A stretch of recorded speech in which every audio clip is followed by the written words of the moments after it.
काटेजवळ असल्याचं आढळून आलेलं आहे. एकूण या प्रकरणात काय कारवाई केली गेली पाहिजे? नाही, खरं तर या हल्ल्याचा आम्ही निषेधच केलेला आहे आणि मी ट्विट करून सुद्धा या हल्ल्याचा तीव्र स्वरूपामध्ये निषेध केलेला आहे.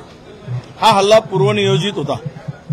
खरं म्हणजे संभाजी ब्रिगेडमध्ये संभाजी हे नाव आलं यावरून हे जे काही त्यांनी प्रकार घडवला, मग या काटेनी यापूर्वी सिद्धमच्या संदर्भात यापूर्वी त्यांनी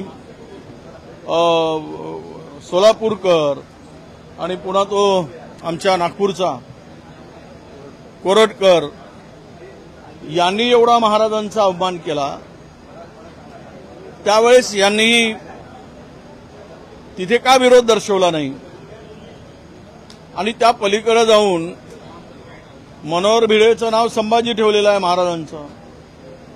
तिथे याची का हिंमत झाली नाही? त्यांना का गुरु मानतो? तो गुरु मानावा न मानावा ज्यांचा त्यांचा प्रश्न.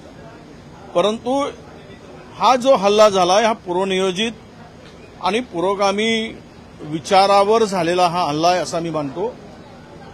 याचा आम्ही निषेध करत असताना त्याची पार्श्वभूमी काटेची हे गुन्हेगारी प्रवृत्तीची आहे.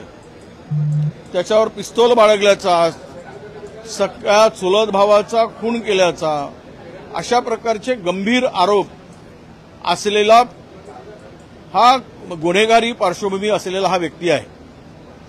आणि अशा व्यक्तींनी जीवघेणा हल्ला करावा, हातात पिस्तूल आहे असे सांगितलं जातं, गाडीत ओढून खाली पाडलंय म्हणजे त्यांना खूनच करायचा प्रयत्न होता. अशावर कठोर कारवाई झाली पाहिजे. या पाठीमागं कोणी उभं राहता कामा नये.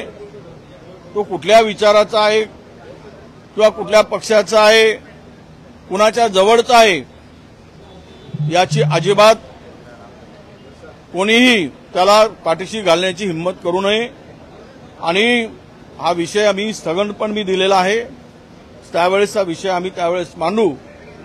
पण एक नक्की आहे की काही पिलावळं अशी तयार झाली की स्वतः महाराजांचा अवमान करणारी आहेत, करत आहेत, त्यावेळेस हे ब्र काढत नाहीत.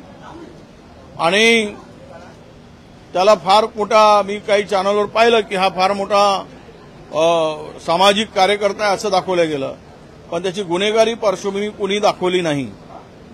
मुद्दाम आणि अशा लोकांचाच भरणा किंवा त्याला पद भारतीय जनता पक्षात का दिली जातात अशा व्यक्तींना? एकीकडे आमचा स्वच्छ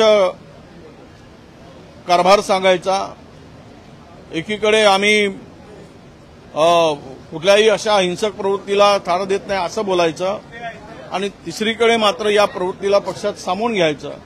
ही दुपट्टी भूमिका भारतीय जनता पक्षाची दिसते आहे. त्यांना ज्या ठिकाणी नेमल्या गेलं, माझं स्पष्ट सरकारकडे मागणी आहे, त्यावर कठोर शिक्षा व्हावी आणि खुनाचा प्रयत्न करण्याचा गुन्हा त्या ठिकाणी झाला पाहिजेत, गुन्हे दाखल झाले पाहिजेत, अशा प्रकारची आम्ही मागणी.